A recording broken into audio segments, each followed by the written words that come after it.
The millionaire abruptly halted a major corporate meeting, returning to his mansion 5 hours early, tormented by a crippling stomach ache. The moment he opened the door, he heard a peculiar stirring from under the staircase.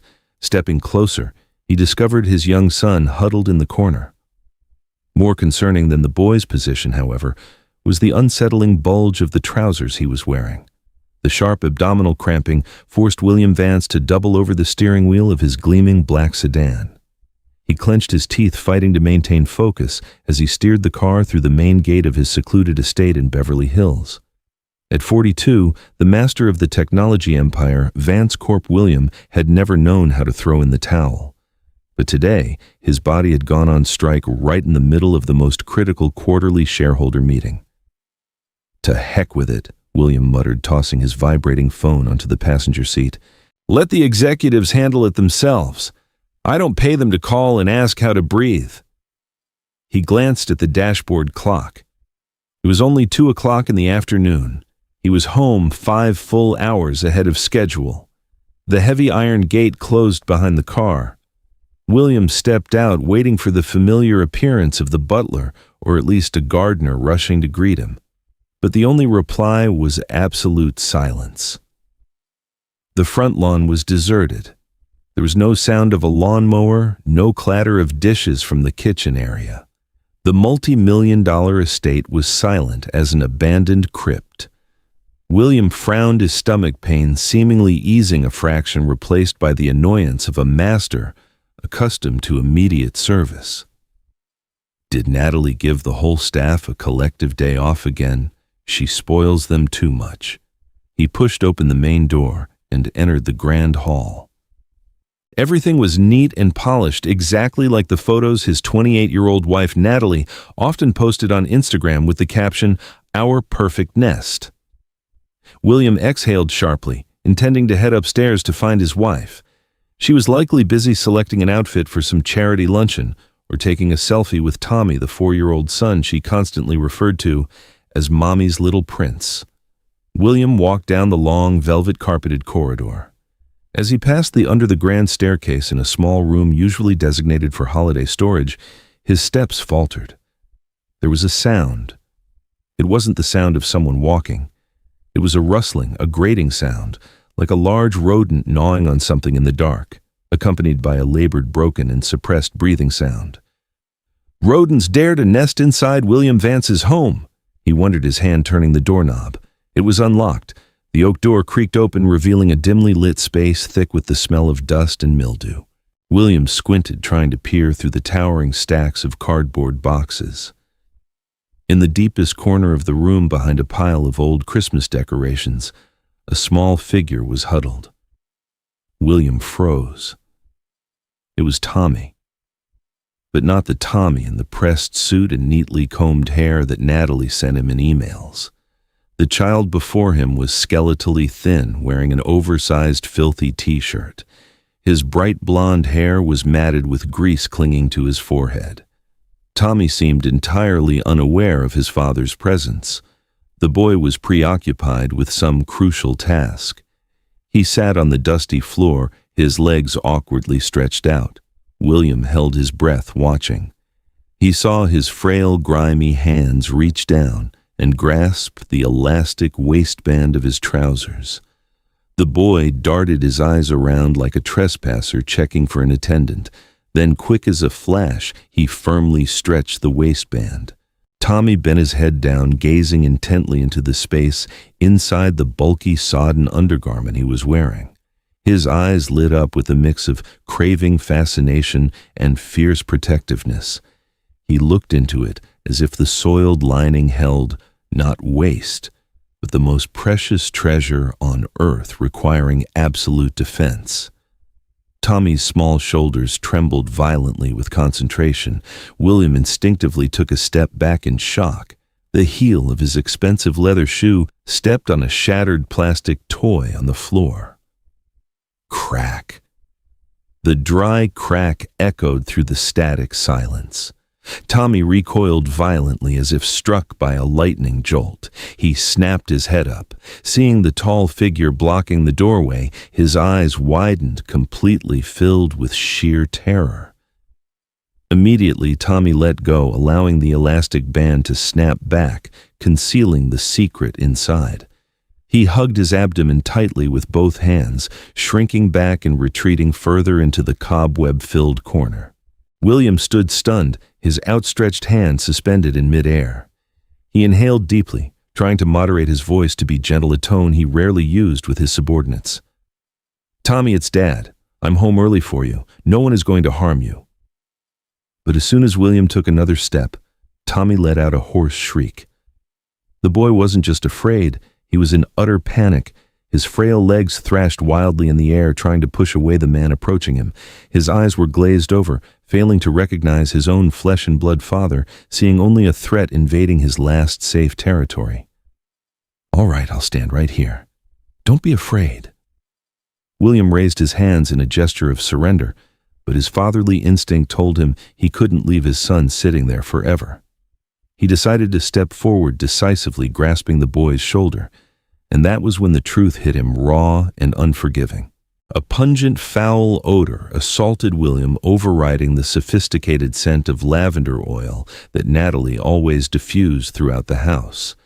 It was the sharp ammonia scent of stale urine mingled with the sour stench of fermenting waste and the musty smell of dirty clothing. William nearly lost his lunch on the spot.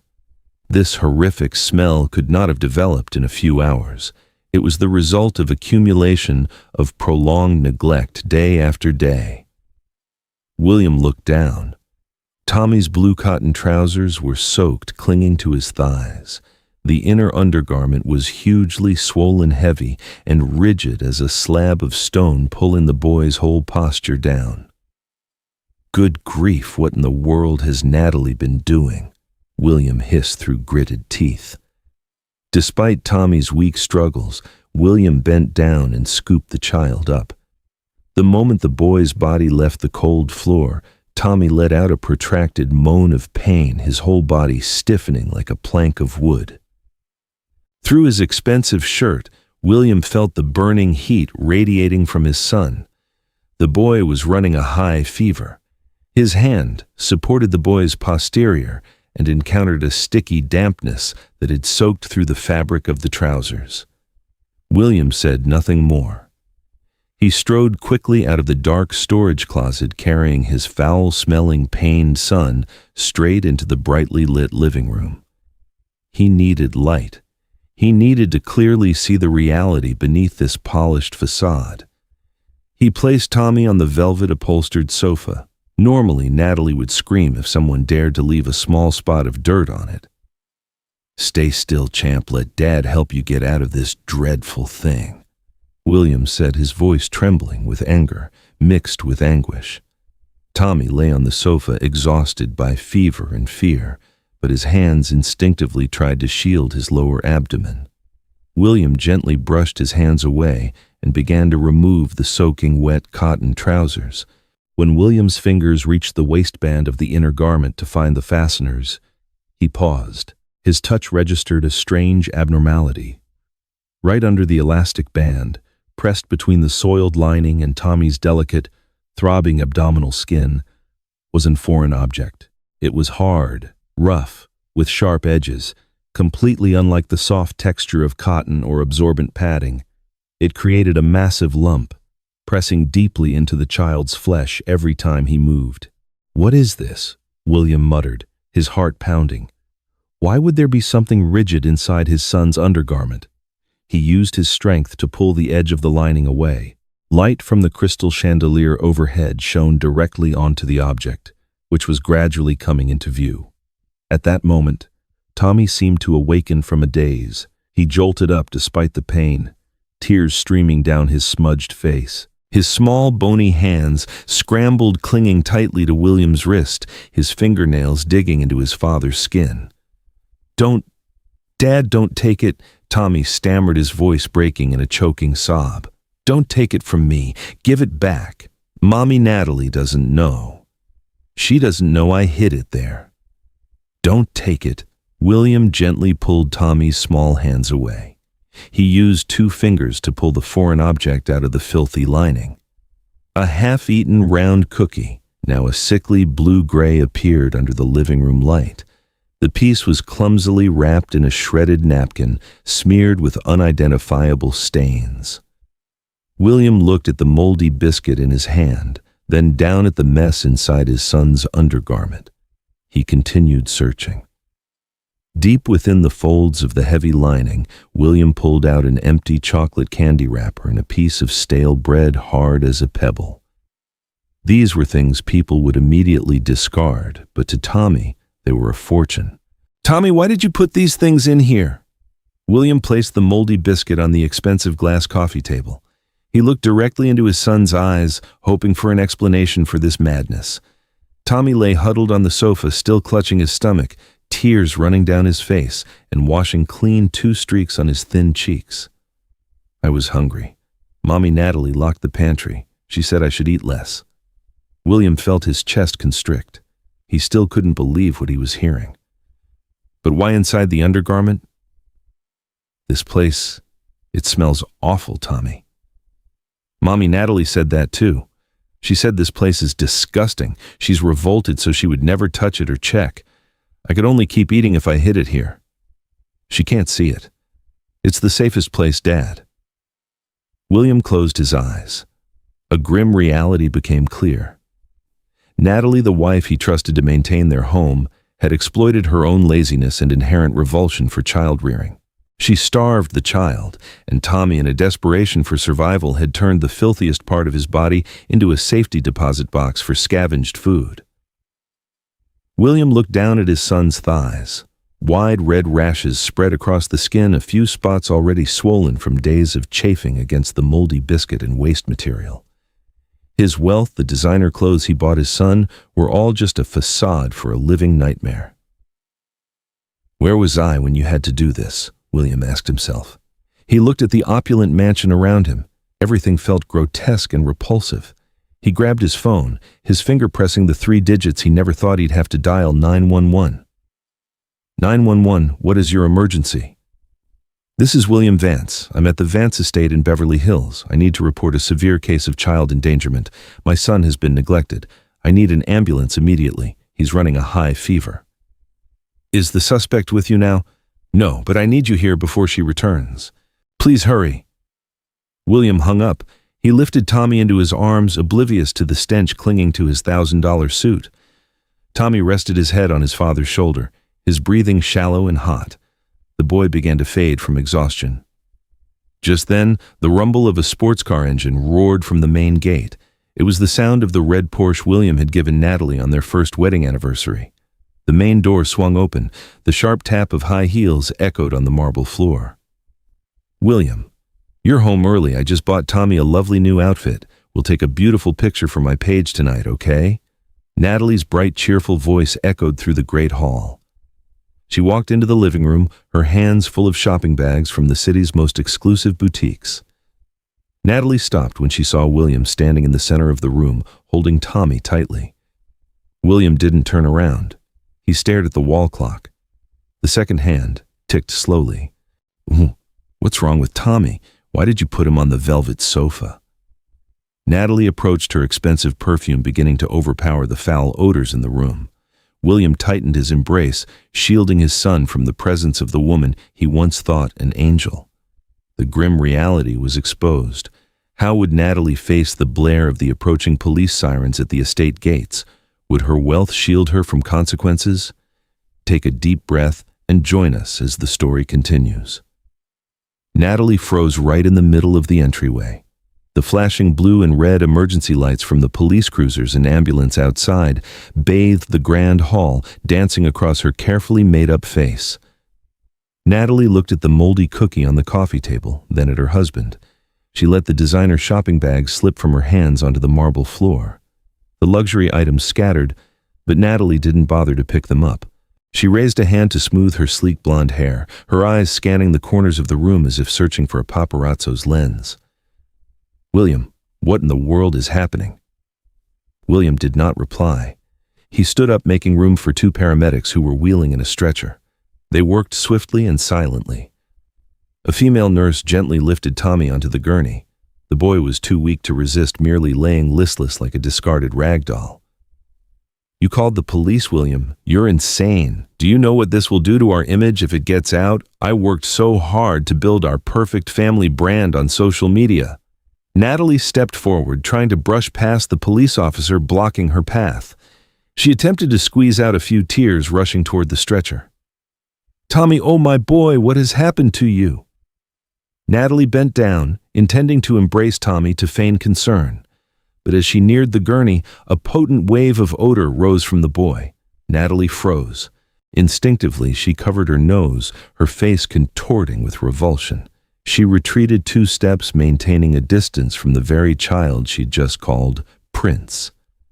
The police chief, a sharp-eyed, middle-aged man, witnessed the entire exchange. He jotted something in his small notebook before looking at William.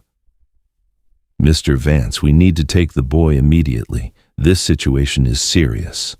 The lead paramedic looked up, giving a quick report to the officer. The patient has a high fever, rapid heart rate, clear signs of severe dehydration, but the most critical issue is this. Look at his inner thigh and hip area. Its widely inflamed skin is peeling due to prolonged contact with waste material. There are also foreign objects causing deep abrasions. This is evidence of profound multi-day neglect. William absorbed every word of the report like sledgehammer blows to his head. He looked at Natalie. She was still standing there, immaculate and fragrant in her designer dress worth thousands of dollars. Around her neck shimmered the diamond necklace he had gifted her last month. The contrast between his wife's splendor and the boy's physical degradation made William feel sick. The anger within him was no longer a shout. It had transformed into a terrifying coldness. Natalie, do you care to explain the moldy cookie found in my son's undergarment? Natalie paled. She glanced at the biscuit on the table, then at the police officers surrounding her. I don't know. He must have been playing and put it in there himself. You know, Tommy, he has such odd habits. I've done everything for him. I hired the best staff, bought the most expensive toys. Then where is the staff? Why was my son in a storage closet wearing an undergarment he hadn't changed in 2 days? I gave them time off so we could have some privacy. I was busy preparing for the charity auction tonight. I thought Tommy was asleep in his room. How was I supposed to know he crawled in there? The police chief stepped between them. Mrs. Vance, I advise you to remain silent. Everything you say now is being recorded. Mr. Vance, we will separate the 2 of you to take formal statements. Mrs. Vance, please follow Officer Miller to the study. Natalie began to lose control. She shrieked, using her title to assert dominance. Take your hands off me. Do you know who I am? I am the wife of the Vance Corp CEO. 1 phone call from me will cost you your jobs immediately. William, are you going to stand there and watch them treat your wife this way? Say something. William looked Natalie directly in the eye. It was the gaze of a stranger, devoid of any affection or protectiveness. I don't have a wife. I only have a son teetering between life and death because of your depravity. Don't speak my name again. He turned his back and walked quickly toward the ambulance. Natalie remained rooted to the spot in the hall, her mouth agape. She stared after her husband's receding figure, then at the designer bags scattered on the floor.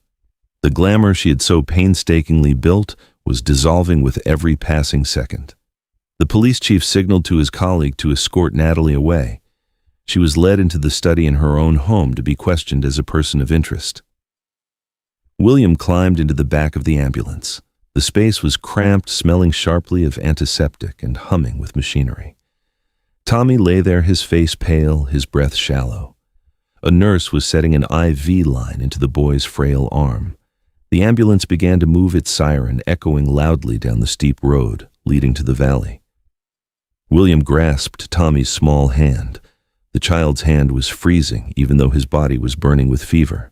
Suddenly, in his delirium, Tommy's body twitched slightly. His eyes remained closed, but his small hands began to grope unconsciously. Tommy tried to reach down, groping toward the groin area where the paramedics had placed a fresh undergarment. His frail fingers hooked into the waistband, struggling to pull it open and peer inside. My treasure. Where is my treasure? Whispers escaped his dry, cracked lips. Tommy was genuinely panicked in his dream. He couldn't find the moldy biscuits, the only thing that had given him a sense of safety and survival during his long period of starvation. He began to cry, tears rolling down his temples. William squeezed his son's hand, his heart aching. He realized that even though the police had arrived and Natalie had been arrested, this battle was far from over. Fear had deeply rooted itself in Tommy's subconscious, turning the soiled undergarment into his only sanctuary. "I'm here, Tommy. You don't need to hide anymore. You're safe." The ambulance stopped outside the St. Jude private hospital gates. Tommy was rushed directly to the intensive care unit. William Vance stood outside the corridor, his hands tightly clasped. William looked down at his hands. The stains from his son's soiled undergarment were still visible on his shirt cuff. He didn't bother to wipe them away. The emergency room door opened. Dr. Chen stepped out. He removed his mask, revealing a solemn face. He didn't look at William with the admiration usually reserved for a billionaire who frequently endowed the hospital. He looked at him as if he were an accomplice to a terrible injustice. "Mr. Vance, we need to talk. Right now." Dr. Chen led William into his private office. He threw a thick file of papers onto the desk. X-rays and biological charts were clearly visible under the light. "Tommy is temporarily stable. We've brought the fever down and started hydration. But look at these numbers. Your son is 45% underweight for a 4-year-old standard. His blood sugar is critically low. He hasn't just been hungry since this morning." "Beat." William stared at the steeply descending weight chart. "I still wire money every week. Natalie said he was a picky eater." "Money can't feed a child by itself, Mr. Vance. And look at this image. This is the skin on Tommy's thighs and hips. The inflammatory ulcers have progressed to a minor stage of necrosis at the edges. Waste and urine have been soaking into his flesh for too long. Your wife's claim that he was fine this morning is utterly invalidated by these figures." A nurse knocked and entered. She placed a metal tray on the desk. On the tray were items recovered during the cleaning of Tommy. "We found these additional items in the folds of the boy's skin." William looked at the tray. Besides the moldy biscuit he had seen at home, there were dry, malformed breadcrumbs. But the item that twisted his heart was a piece of cheap chocolate candy wrapper, the kind sold at roadside convenience stores. "Natalie never buys this kind of candy. She only eats organic." "Ew. Then your son picked it up from the trash or some filthy corner." Just then, the office door burst open. Mark, legal counsel for Vance Corp., rushed in with a distressed look. He held a stack of documents. "Boss, I just got the word. The police are starting interrogations at the house. I've prepared the non-disclosure agreements and a media blackout order. You just need to sign here. We must contain this information before Vance Corp. Stock plummets tomorrow morning." William looked at Mark. He looked at his loyal assistant, then at the tray holding his son's moldy biscuit crumbs. "What are you talking about, Stock?" "Yes, boss. Your reputation and Natalie's are the biggest assets of the corporation. If this mistreatment becomes public, we stand to lose billions of dollars. Let me handle the police force. They'll accept a sizable contribution to their welfare fund to make this file disappear." William took the file from Mark's hand. He did not sign. He tore the stack of documents to shreds right in front of the assistant. The paper fragments drifted down to the floor. "Mark, you're fired. And if I see anyone from the corporation attempt to interfere with this investigation, I will ensure they never find employment in this country again. Get out." Mark was stunned, attempting to say something more, but seeing William's cold gaze, he quickly retreated. The office returned to a heavy silence. William buried his head in his hands. He recalled the video calls home every night from his downtown office. "Daddy Tommy's a good boy. He sits quietly watching cartoons all day." That was Natalie's voice, and indeed, Tommy always sat quietly. William had been proud that his son was so docile, so rarely cried. Now he understood the boy sat quietly because every movement brought renewed pain from the rashes. He sat still to protect his food supply from falling out. He sat still because he learned that a silent existence was the only way to avoid the punishment of hunger. "I harmed my son every day with my neglect." Dr. Chen placed a hand on William's shoulder. "You haven't lost everything, Mr. Vance. The boy is fighting. But you need to do more than just sit here regretting." The waiting room door opened. Inspector Miller stepped in. His face showed clear fatigue after the prolonged questioning at the mansion. Mr. Vance, we're facing a problem. Natalie Vance is still defiant. She's shifting the blame entirely onto the staff who were on leave. She claims she was suffering from a psychological breakdown and was unaware of the child's condition. Her lawyer is demanding immediate release due to a lack of direct evidence proving she intentionally starved the child. I need something stronger than these moldy biscuits to keep her in custody. William stood up abruptly. His eyes held no trace of pain, replaced instead by a cold determination. His stomachache had vanished, replaced by a steely resolve. You need direct evidence, I have it. What do you mean you weren't home then? I am the CEO of a leading technology corporation, Inspector. Natalie thought she had turned off all the cameras in the house. But the smart home system I designed has an underlying security layer. It records everything to an independent server in case of unauthorized access. She didn't know that. No one knew that. William took a silver USB key from his suit pocket. Take me to the interrogation room. I want her to see herself in the mirror before she rots in legal confinement. Inspector Miller nodded, signaling for William to follow. William walked with the powerful stride he was known for, but this time he wasn't fighting for profit. He was fighting for the moldy cookie crumbs on that medical tray. In the hospital room behind them, Tommy stirred slightly. He was still dreaming of a safe place, a place where food didn't have to be hidden in a soiled undergarment. He didn't know that his father was about to overturn the world they lived in to build him a real home. Let's go, Inspector. We have a final act to perform. William stepped into the elevator, the USB clutched tightly in his palm like an ultimate safeguard. He knew that when those video frames were played, his life would also change forever. But he no longer cared. The truth needed to be told through the very numbers and images Natalie always sought to erase. William stepped out of the hospital elevator, the silver USB clutched tightly in his palm. He raced out into the downpour and drove straight to the precinct. All that was in his mind were fragmented images of the moldy biscuit and Tommy's pleading eyes. He had to end this. Right now. At the police station, Natalie sat in interrogation room 4. Despite being detained, she maintained a straight-backed, high-handed posture, her legs crossed haughtily. Her designer dress was slightly wrinkled, but the imperious demeanor of a billionaire's wife had not diminished. She pushed the plastic cup of water away from the table as if it contained poison. This water smells of public tap water. I've already told you I require bottled spring water and glass and my lawyer. You are wasting my time and your own. The young officer opposite her flipped through the medical file that had just arrived from the hospital. He didn't bother to look up. Mrs. Vance, the doctor confirmed your son has minor necrosis due to being left in a soiled undergarment for several days. How do you explain this? Natalie let out a slight, dry, exasperated laugh. I've told you you don't understand. Tommy has an underlying autistic spectrum disorder. He is very difficult. He often intentionally locks himself in the storage room to provoke me.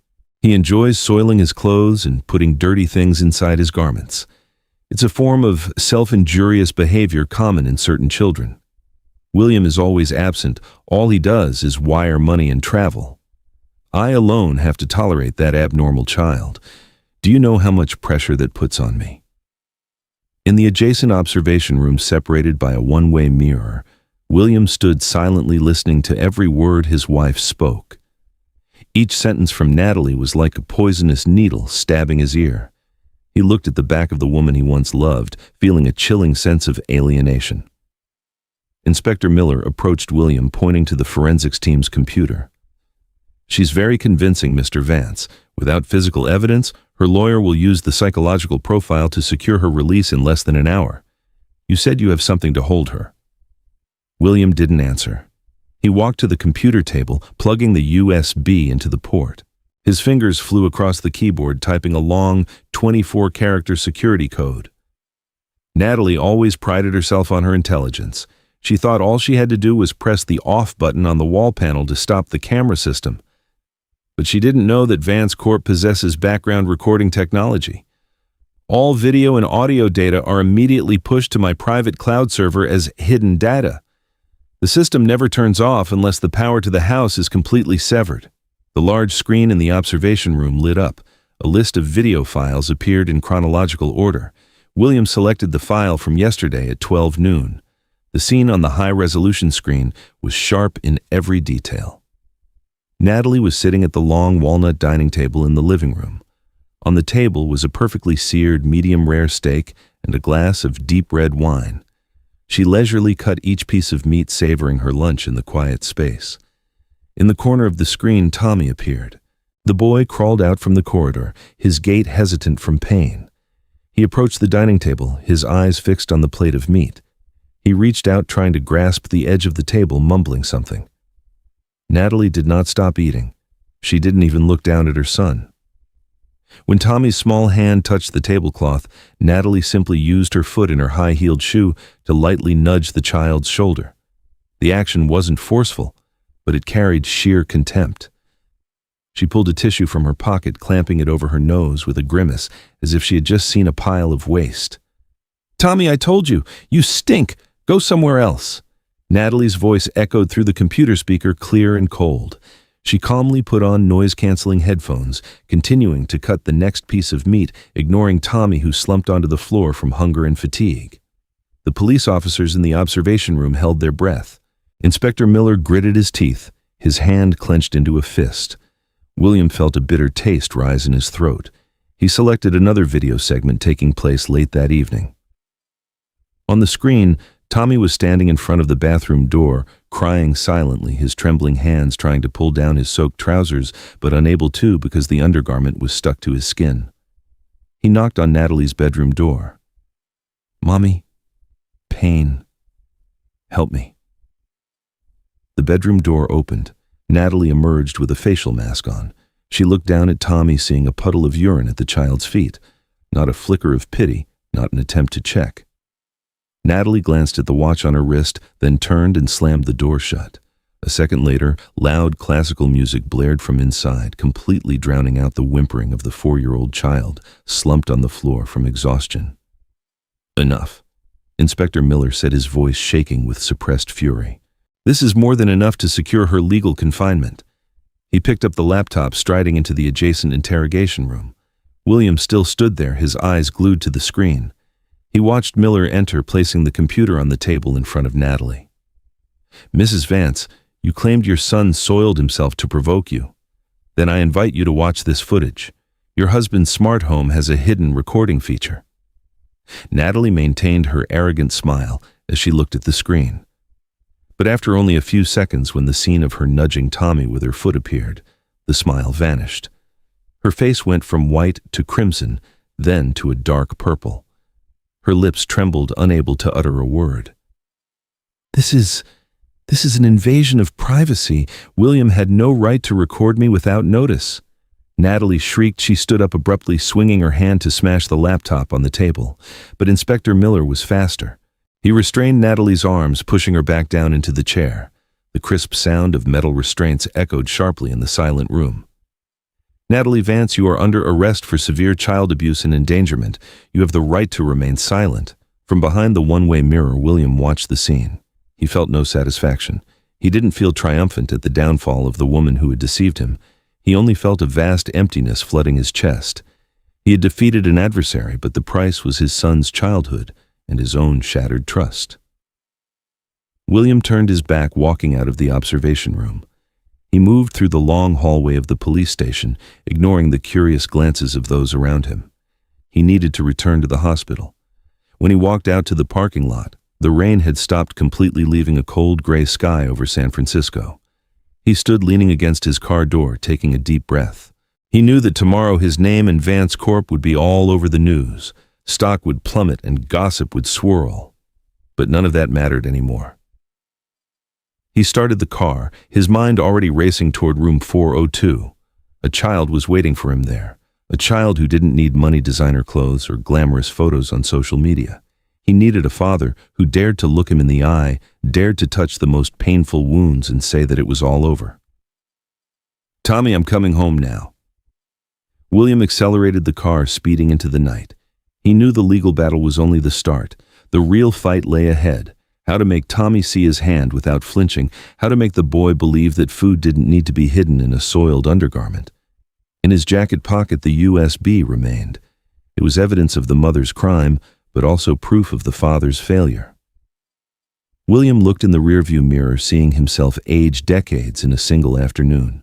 He was no longer the proud billionaire William Vance. He was just a man trying to pick up the pieces of a family. The ambulance had carried Tommy out of the living nightmare that afternoon, and now William had to drive both himself and his son out of the shadows of the past. St. Jude's Hospital appeared ahead with its pale neon lights, the place where the journey to true healing would begin. The mask has fallen, the culprit is in custody, but how long until the darkness in the child's soul dissipates? Don't look away from this tearful and hopeful journey in the next chapter. If you're still with us and enjoy our story, don't forget to like and subscribe. The clinking of metal restraints echoed in the police station corridor. Officers Miller and his colleague escorted Natalie Vance toward the main exit. Immediately, dozens of photographers' lenses flashed relentlessly. Natalie was no longer the radiant model on magazine covers or the perfect mother on Instagram. Her makeup was smeared with sweat, her hair was a mess, and her designer dress was now wrinkled like a rag. She tried to keep her head down to avoid the flashbulbs, but the shouts and pressing questions from the crowd still surrounded her. "Mrs. Vance, is it true you starved your stepson? How do you explain the video footage showing you refusing to feed the child? Was your image as the perfect stepmother just a deception?" Natalie did not reply. She was pushed into a police transport van to be transferred to a temporary holding facility.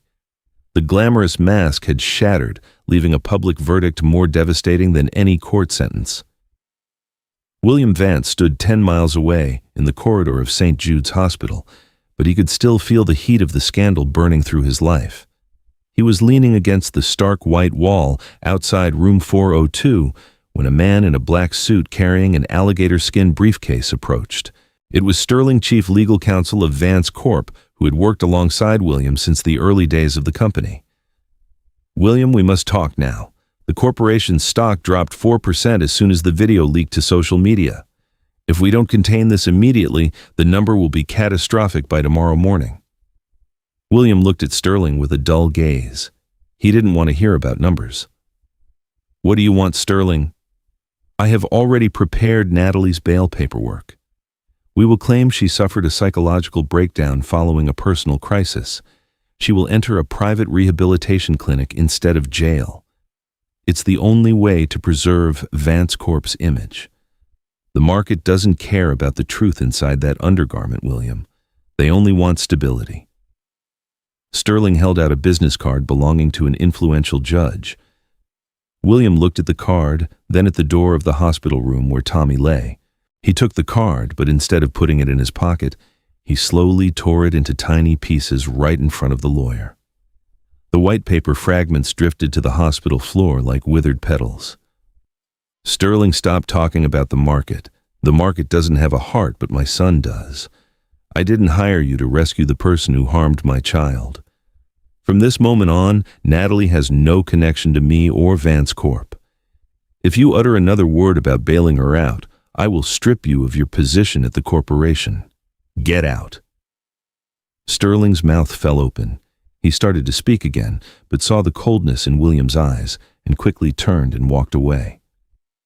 William exhaled, feeling as if a lead weight had been lifted from his shoulder.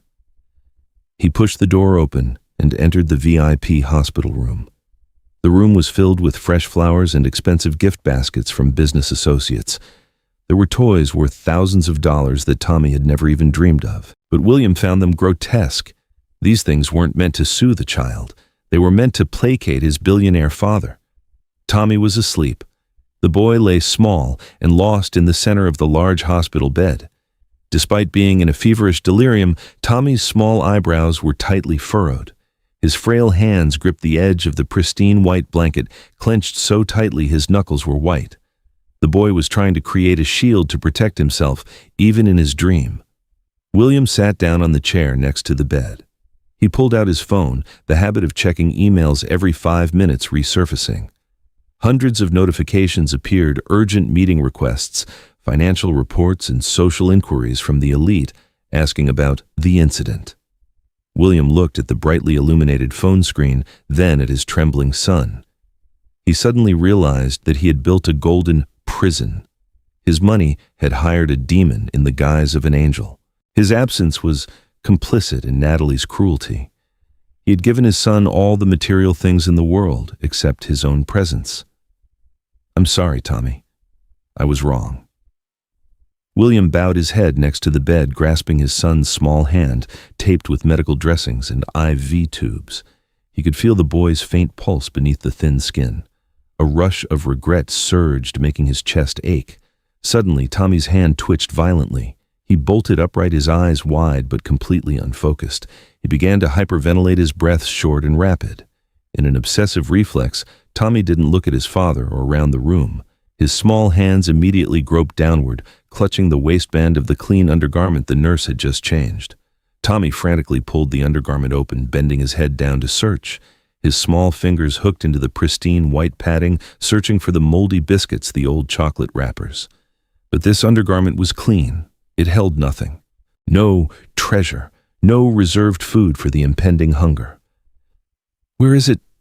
Where is it?" Tommy mumbled hoarsely, his voice filled with panic. The boy began to scratch his skin through the garment, his face contorted as if he were going mad. The feeling of losing his final security made Tommy tremble violently.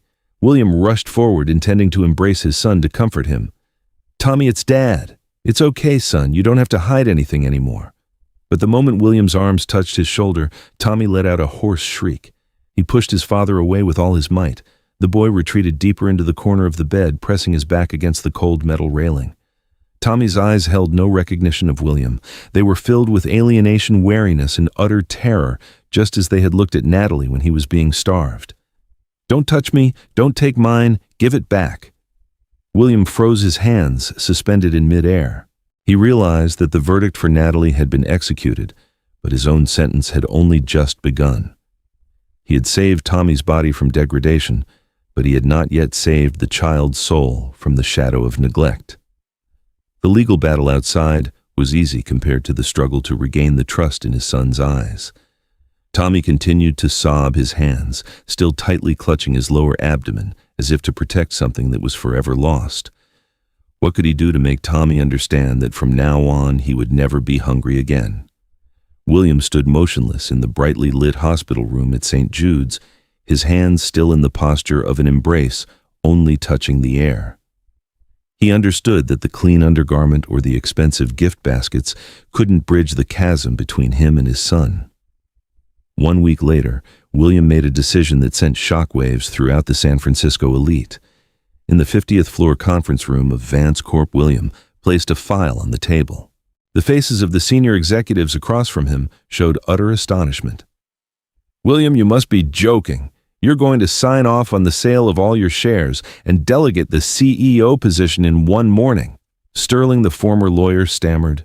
William took the pen, signing the last page with a decisive flourish. He didn't look at anyone in the room. "I spent 4 years building this ivory tower while my son was hiding moldy biscuits in a storage closet. You can keep your stock. I'm done here." William stood up, leaving the pleas and whispers behind him. He immediately sold the Beverly Hills mansion, the place with the cobweb-filled storage room and the memories of Natalie. He took nothing but a few changes of clothes and the toys Tommy genuinely liked. He bought an old pickup truck, the kind frequently used by folks in rural America, and drove Tommy away from the city. The 12-hour journey took them to a secluded rural area in Oregon. The small log cabin nestled among the ancient pine trees appeared just as dusk fell. There were no dazzling neon lights, no sound of traffic, only the wind whistling through the cracks in the door. William carried Tommy into the house. The room was sparse, containing only a simple wooden bed and an old set of table and chairs. This was the first time William had to arrange everything himself without a team of staff on call. "Tommy, this is our new home. You have your own room now. No one will bother you." William placed Tommy on the soft cotton mattress he had carefully prepared. But the moment he let go, Tommy immediately crawled down to the floor. The boy didn't look at the beautiful bed. He burrowed into the dark space under the bed. He curled up, hugging his knees, his eyes fixed on the empty space. "I want to stay under here, Dad. It's dark here, Mommy. Natalie can't see me." The 4-year-old's words constricted William's heart. He realized that even though they had left the city, Natalie's shadow still haunted Tommy.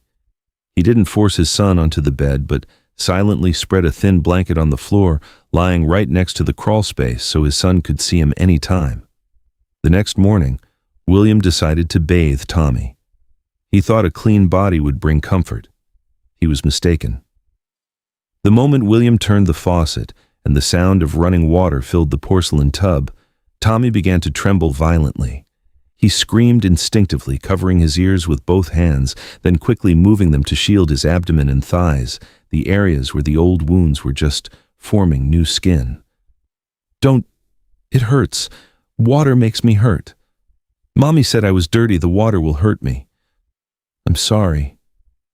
I won't be dirty again." William quickly shut off the water. He stood watching his son huddled in the corner of the bathroom, breathing heavily. The physical wounds had healed, but the memory of being neglected in filth and the pain every time he was touched by water remained vivid. The trauma of Natalie's neglect had turned simple washing into a psychological torment for the child. William dropped the towel. He silently chastised himself for his haste. He knelt on the bathroom floor, gently using a warm cloth to wipe his son inch by inch. "I turned off the water, Tommy. Look, it's just a warm cloth. It won't hurt, I promise." While the father and son were grappling with the fear, a knock sounded at the door. It was Mrs. Higgins, a woman in her 60s, who lived on the neighboring sheep farm. She wore a worn woolen coat and carried a bowl of hot soup. "I saw smoke rising from the chimney, so I dropped by. I'm Higgins, your neighbor. My corn chowder is the best thing for warming up around here." Mrs. Higgins entered the house but did not approach too closely. She placed the bowl of soup on the wooden table, maintaining a polite distance. She saw Tommy hiding behind William, but she didn't look at the boy with pity or try to coax him, unlike the people in San Francisco. She just smiled genuinely, the honest smile of a country woman. "The little fellow seems to like snug spots, doesn't he? That's fine. My lambs often hide under the barn when they first come home. Have some soup. If you get hungry, just come over. I have a whole apple orchard." Mrs. Higgins's calm, non-judgmental presence eased the tension in the house. Tommy shyly poked his head out to look at the steaming soup. For the first time, he saw a stranger who didn't cover her nose or grimace when seeing him disheveled. That night, Oregon welcomed its first snowstorm of the season. The wind howled, causing the pine branches to beat against the metal roof. Suddenly, a clap of thunder sounded, and the electricity in the log cabin went out completely. The space was plunged into absolute darkness. William woke with a start from his fitful sleep on the floor. He reached out to find Tommy. Empty.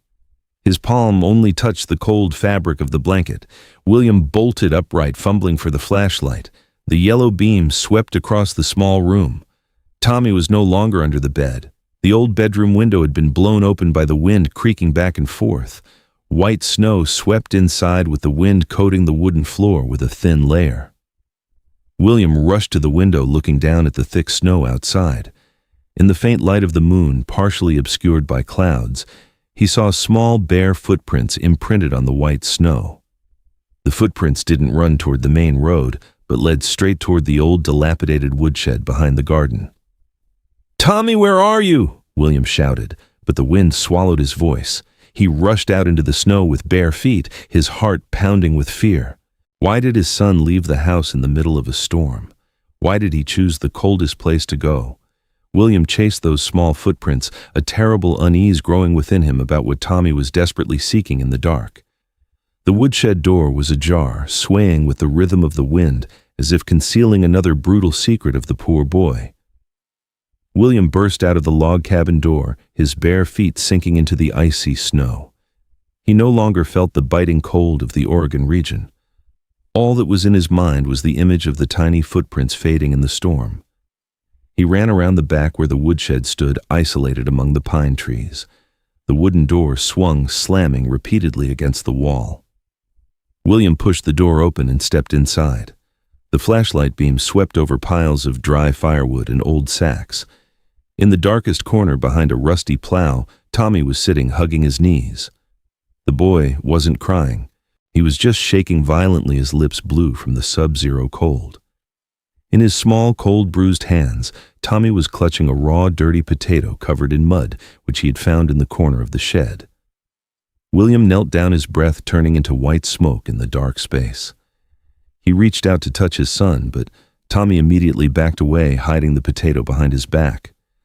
"Dad, don't take it from me. I'm hungry. The storm outside is too big. Mommy Natalie won't allow me to eat."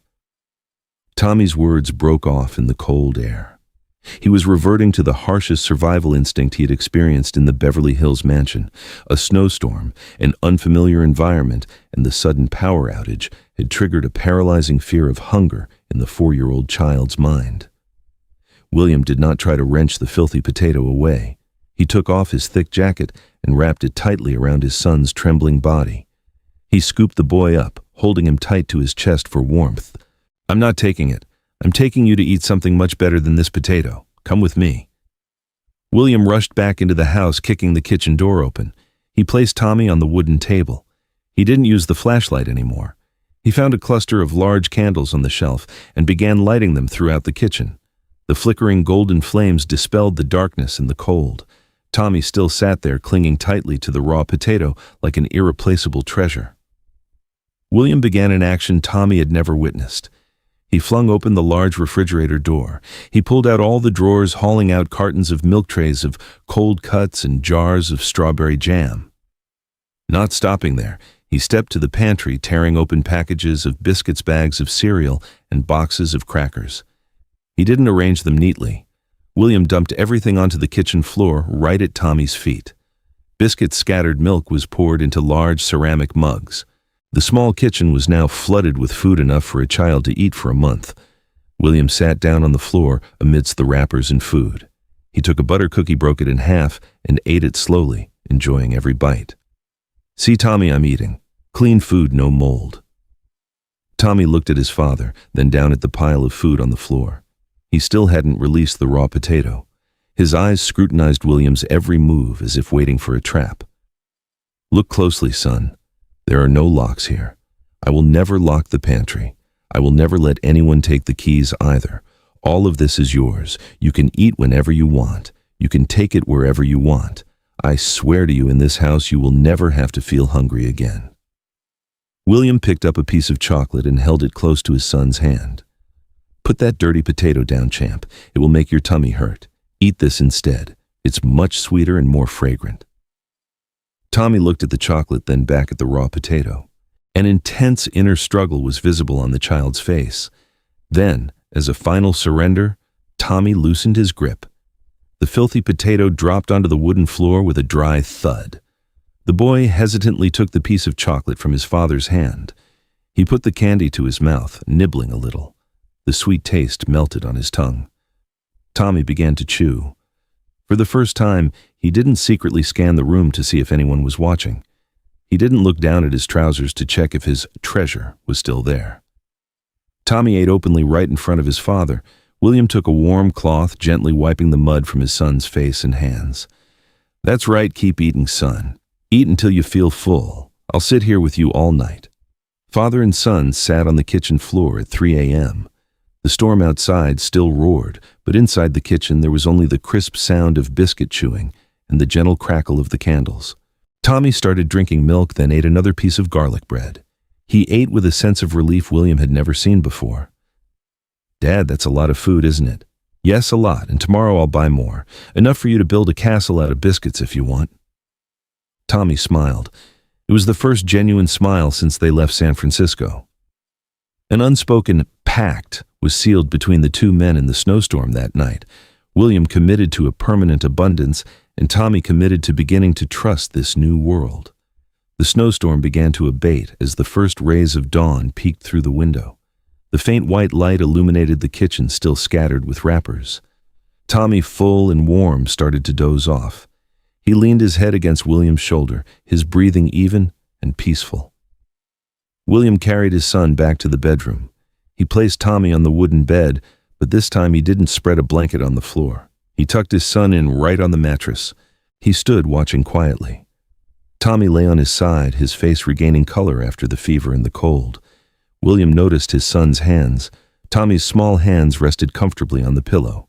They were no longer cramped, no longer clutching the waistband or searching for the inside of the undergarment. The boy's treasure now lay in the trust he had for his father, not in the moldy biscuits hidden in a lining. William sat down by the window, looking out at the vast white snowy field of Oregon. A hot tear rolled down the cheek of the man once called the technology king. He understood that he had won the most important battle of his life. The storm outside had passed, and the storm inside Tommy was also slowly receding. In the morning light, William saw Mrs. Higgins busy clearing snow on the neighboring farm. He smiled, knowing that their new life truly began here. He looked at Tommy one last time. The child still slept soundly, his hands open as if ready to receive the best of a new day. All the pain of the soiled undergarment and the moldy biscuits had officially become the past. But as William went to stand up and clean the kitchen, he noticed a small glittering object fall out of the jacket pocket he had wrapped around Tommy in the shed. It wasn't food. William picked up the small glittering object that had fallen from Tommy's jacket pocket. It was an old silver locket containing a tiny photograph of Mary, his late wife, Tommy's late mother. The photo was yellowed, but Mary's smile was as gentle as ever. He realized with a shock that this was the real treasure Tommy had protected at all costs. The boy hadn't just hidden food to survive. He had also hidden the sole relic of genuine affection in a place he believed Natalie would never dare to touch. William clutched the locket in his palm, feeling the residual warmth from his son's body. That night in the snowstorm, beside the pile of biscuit wrappers and chocolate pieces, another vow was etched onto his heart. He would never let his son hide love in the shadows again. 2 years later. Spring in Oregon arrived with the rich scent of damp earth and young pine resin. Lush green meadows stretched to the foot of the snow-capped mountains. In the large yard in front of the log cabin, William Vance was bending over, nailing the final planks of the flower garden fence. William's skin had turned a healthy tan under the western sun. The hands that once only signed billion-dollar contracts were now full of calluses and small scrapes from honest work. He wore worn plaid shirt sleeves rolled up high, exposing strong forearms. The chronic stomachache of a powerful CEO had long vanished, replaced by a quiet peace radiating from his eyes. "Dad, look.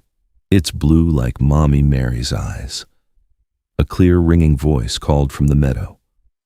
Tommy, now a tall and rosy-cheeked 6-year-old, was darting through the patches of wildflowers. The boy wore clean denim overalls and a white t-shirt. No longer the skeletally thin child with greasy hair of 2 years ago, the current Tommy was full of life, his legs moving swiftly as he chased a blue butterfly fluttering in the sun. William stopped hammering, wiping the sweat from his brow and smiling at his son. "That's right, Tommy. That's a typical spring butterfly for this region. Don't run too fast, you might trip." But as William's warning ended, a misstep occurred. Tommy, distracted by the butterfly, failed to notice an old pine root protruding from the ground. His small feet tripped hard, and with the momentum, Tommy fell forward. Splat! The boy fell face first into a large mud puddle, the result of last night's rain shower. Thick, dark mud clung to his white t-shirt to his face and smeared all over his small hands. William froze, the hammer in his hand nearly dropping. His heart clenched, a sudden old fear rising in his chest. He held his breath, rooted to the spot, to observe his son's reaction. In the past, even a small stain on his clothes was enough to send Tommy into a panic. He would cringe, sobbing, and apologize, repeatedly, terrified. Natalie would see terrified of being called a filthy little pig and being starved. The image of Tommy sitting in the storage room with the soiled undergarment flashed through William's mind like a ghost, sending a shiver down his spine, despite the warm spring sun. Tommy lay motionless in the mud puddle for about 3 seconds. The surrounding space became so quiet, William could hear his own heart pounding. Then, Tommy scrambled up. Mud streamed from his blonde hair down his neck. The boy looked down at his grimy hands, looking at his white clothes that had turned gray-brown. Tommy was silent. William intended to step forward, his voice trembling slightly. "Tommy, are you all right?" Unexpectedly, Tommy looked up. Instead of a tear-stained face and pleading eyes, the boy grinned widely, revealing the gap from two recently lost baby teeth. "Dad, look at me. Do I look like the swamp monster from the story you told last night?" Tommy did not look at his trousers. Tommy did not check to see if any treasure had fallen out. He was simply enjoying his messiness. The boy lifted a muddy hand and smeared a stripe across his nose, making his face even more comical. "Look, Dad, the wicked swamp monster is about to attack the log cabin. Run, Dad, run." Tommy's cheerful laughter echoed across the space, completely chasing away the last lingering shadows in William's heart. He let out a long sigh of relief, feeling as if a 1,000-pound boulder had been lifted from his chest. The trust in unconditional love had triumphed over the brutal fear of the past. His son was truly healed. William burst into laughter, throwing the hammer onto the grass and spreading his arms wide. "Oh no, the wicked swamp monster is too fierce. I have to catch him and scrub him clean." William rushed forward, lifting the mud monster onto his shoulder. Mud from Tommy smeared onto his plaid shirt, onto his face and hair, but William didn't care. He spun Tommy around a few times in the yard, the laughter of father and son blending together, filling the Oregon sky. William carried his son toward the outdoor hose. He placed Tommy on the green lawn and picked up the nozzle. "Get ready, monster. Here comes the water." William turned the valve. A stream of clear water sprayed out. Before the sound of water was Tommy's enemy, something that made him scream and shield his body in fear. But now, as the cool water touched his skin, Tommy jumped for joy. He reached out to catch the spray, singing a nursery rhyme Mrs. Higgins had taught him. "It's cool, Dad, spray my feet too. I want to wash off all the monster mud." William gently rinsed the mud off his son with the hose. As the mud washed away, Tommy's healthy, rosy skin reappeared. The scarred ulcers of 2 years ago had faded significantly. Only faint white scars remained, like the badges of a warrior who had prevailed over a terrible ordeal. William looked at his son, his heart overflowing with pride. All done. The swamp monster is gone, leaving just Dad's good boy. William wrapped his son tightly in a large towel, drying his bright blonde hair. He carried the boy up to the wooden porch where 2 old armchairs were placed side by side. Dusk fell over the valley. The sun slowly set behind the mountains, painting the entire sky with vibrant purples and oranges. The space became unusually tranquil. Mrs. Higgins waved at them from her farm across the way before herding her sheep into the barn. Tommy snuggled into William's lap, resting his head on his father's thigh. After a tiring day of running around, the boy began to doze off. Tommy's small hands intertwined with his father's calloused fingers, completely relaxed. William looked down at his son, then out into the distance. 2 years ago, he was a powerful billionaire, owning skyscrapers and thousands of employees under his command. He had once thought that was the pinnacle of success, but now sitting in a secluded rural area, wearing a mud-stained shirt and owning a bank account no longer filled with endless zeros, he felt wealthier than ever. He had lost his billion-dollar fortune, but he had found the true treasure. It wasn't the biscuit hidden in the soiled undergarment, nor was it the fake reputation on social media. That treasure was the absolute trust in Tommy's eyes, the sense of security a child feels when knowing that even if he is messy, even if he falls into the mud, he always has a place to return to and arms to embrace him. William gently kissed his son's forehead. He realized that justice had been served with Natalie facing consequences, but true salvation lay in this very moment. Genuine affection had cleansed all the foulness of neglect, had bandaged the deep wounds of apathy. "Sleep well, my boy," William whispered. He remained there silently watching the sunset with his son. On the wooden table next to the armchair, the silver locket glimmered in the fading light. The Oregon sky today was profoundly blue, and the lives of father and son from now on would only have bright springs and laughter echoing across the meadows. The pain of the old undergarment had receded, giving way to the fragrance of wildflowers and the vast expanse of freedom. A father's success is not measured by the fortune he accumulates, but by the peace he cultivates in his child's eyes. When a child has to turn filth into a sanctuary, that is the most devastating verdict on adult neglect. Remember, material possessions can build a castle, but only presence and empathy can create a home. Do not become so engrossed in conquering the world that you forget that life's greatest treasure is to be a safe haven where a child never has to hide their pain or their hunger. Note: the story above is purely fictional. The names, locations, and details have been constructed for the purpose of educational illustration and narrative art. Any resemblance to real persons or actual events is purely coincidental.